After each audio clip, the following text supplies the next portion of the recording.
भगवान शिव की पूजा 2 नहीं है, 3 है। 3 क्यों नहीं? भगवान शिव आकार भी है, अवतार भी है।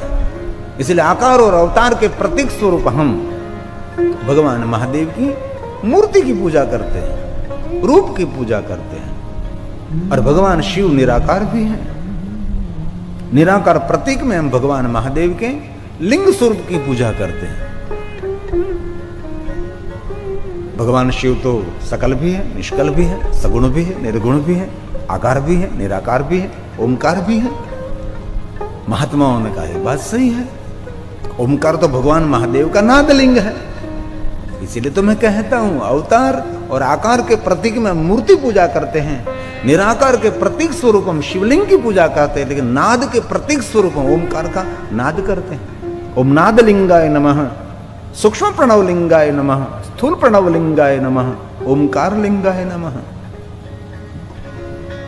और शिव महापड़ ग्रंथ में इस बात का विस्तार है।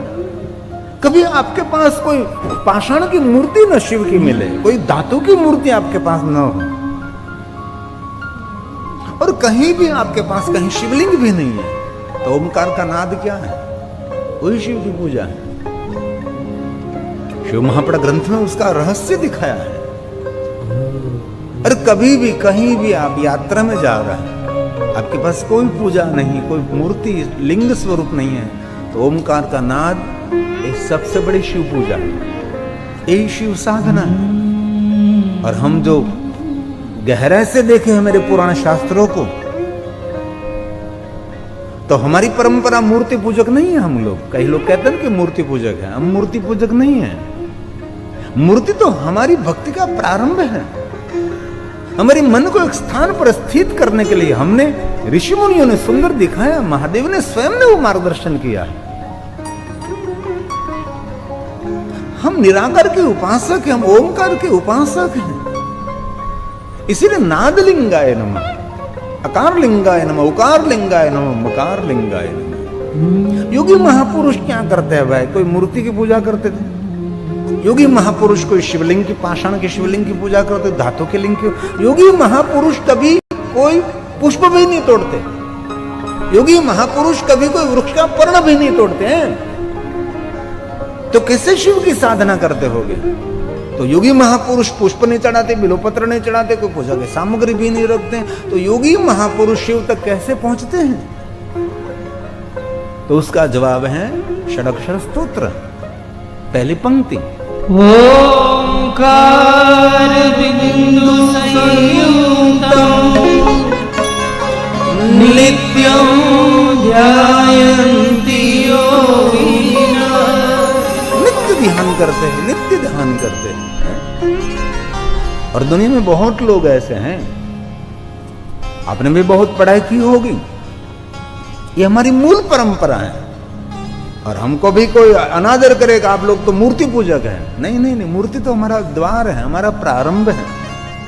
और ये बात श्री हरि विष्णु जी ने सभी देवताओं को समझाई थी कि देवताओं, आपका मन स्थिर करने के लिए मैं आपकी योग्यता के अनुसार शिवलिंग सबको देता हूं। और हम गौरव से कहते हैं सभी देवताओं के पास जो शिवलिंग है, ये सभी शिवलिंग विष्णु जी ने अपने करकमलों के द्वारा दिया है। और हम दूसरा गौरव करते कि सभी शिवलिंगों का निर्माण भगवान विश्वकर्मा जी ने किया है। जैसे जैसे भगवान विष्णु विश्वकर्मा जी को मार्गदर्शन देते गए, वैसे वैसे विश्वकर्मा जी ने शिवलिंग निर्माण किया, विष्णु भगवान को दिया। विष्णु भगवान ने स्वयं ने सभी देवताओं की योग्यता के अनुसार दिया। कुबेर की योग्यता थी तो उसको सुवर्ण का दिया। लेकिन भगवान विष्णु ने संपूर्ण शिव पूजा बताते बताते अंत में क्या कहा? विष्णु भगवान ने कह दिया कि देवताओं, ये प्रारंभ है, धीरे धीरे सब कुछ आपको छोड़ना है। जरूर मैं कहता हूं कि सामग्री चढ़ाओ, पूजा की सामग्री होनी चाहिए, पुष्प तोड़ना चाहिए, बिलोपत्र तोड़ना चाहिए, ये सब कुछ मैं आपको मार्गदर्शन करता हूं। लेकिन ये सभी उपाय हैं।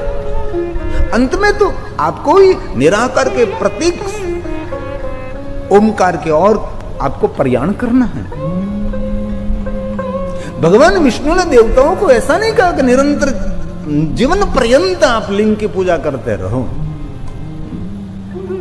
इसलिए हम कभी भी कोई मूर्ति पूजक से अनादर करे, अपमान करे, तो हम लोग मूर्ति पूजक नहीं है। हम निराकार के उपासक के, निराकार के प्रतीक हम ओमकार का नाद करते हैं, कामना को पूर्ण कर लेते हैं। ओमकार बिंदु, ओंकार बिंदु संयुक्तम नित्यं ध्यायन्ति योगिनः योगी महापुरुष कामदं मोक्षदं चैव ओंकाराय नमो नमः। ओंकाराय नमो नमः। स्तोत्र उसका प्रमाण है। और कभी भी आपको कोई पूछे कि ये शिवलिंग की पूजा प्रथम किसने की होगी, कोई तो होगा जिन्होंने पहली बार, जिन्होंने प्रथम बार भगवान महादेव की लिंग स्वरूप की पूजा की होगी। तो उसका जवाब सीधा है, लिंगाष्टक की पहली पंक्ति। कभी कभी कई प्रश्न उठे कि ये शिवलिंग की पूजा पूरे विश्व में, पूरी पृथ्वी पर हो रही है, तो ये पहली पूजा करने वाला कौन है, वो किसने प्रथम बार पूजा की? तो उसका सीधा जवाब है, कहीं ढूंढने की, कहीं बड़े बड़े ग्रंथों की पढ़ने की जरूरत नहीं, पढ़ना चाहिए।